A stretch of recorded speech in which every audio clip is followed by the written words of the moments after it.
Breaking news. আরব আমিরাতে বাংলাদেশের সরকার বিরোধী আন্দোলনে ৫৭ জন বাংলাদেশি জেল।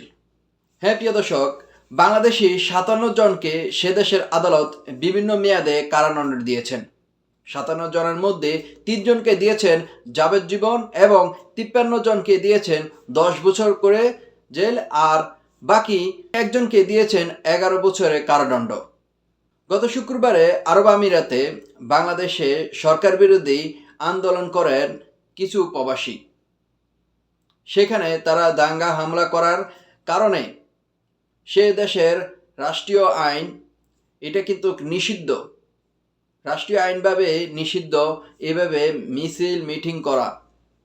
সে আইনের পরিপ্রেক্ষিতে সে দেশের আদালত এই ৫৭ জনকে বিভিন্ন মেয়াদে কারাদণ্ড দিয়েছেন। তাদের কারাদণ্ডের মেয়াদ যখন শেষ হবে তখনই তারা বাংলাদেশে ফিরতে পারবেন।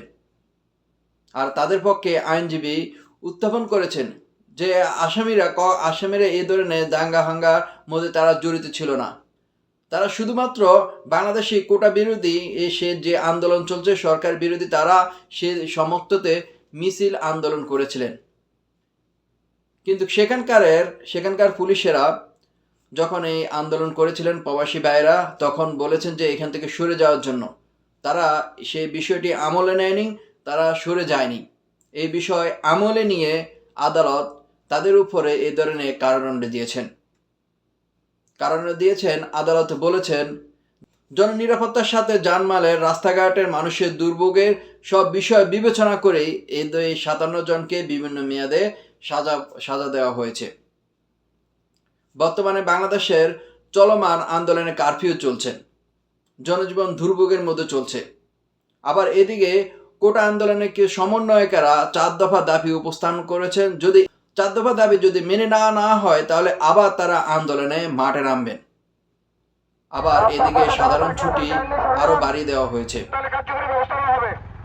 ১ ঘন্টা ২ ঘন্টার জন্য শিথিল করা হয় কারফিউ। এর মধ্যে এই ১ ঘন্টা ২ ঘন্টার মধ্যে সাধারণ মানুষেরা তাদের নিত্য প্রয়োজনীয় খাবার জিনিসপত্র কিনে নিয়ে আবার তারা ঘরে চলে যান। কিন্তু নেটের কারণে তারা বিনোদনও পাচ্ছে না, ঘরবন্দির জীবন যাপন চলছে।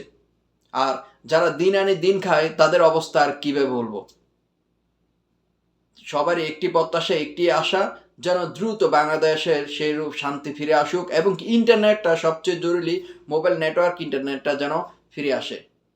কোটা আন্দোলনের যে বিষয়টা সংস্কারে, সেটা ৯৩% মেধা কোটা পেয়েছেন। এই প্রজ্ঞাপনে কিন্তু ইতিমধ্যে প্রধানমন্ত্রী স্বাক্ষর করেছেন, প্রজ্ঞা জারি করেছেন। সব মিলে পরিশেষে একটি কথাই বলবো, বাংলাদেশের এখন দুর্ভোগ অবস্থা চলছে।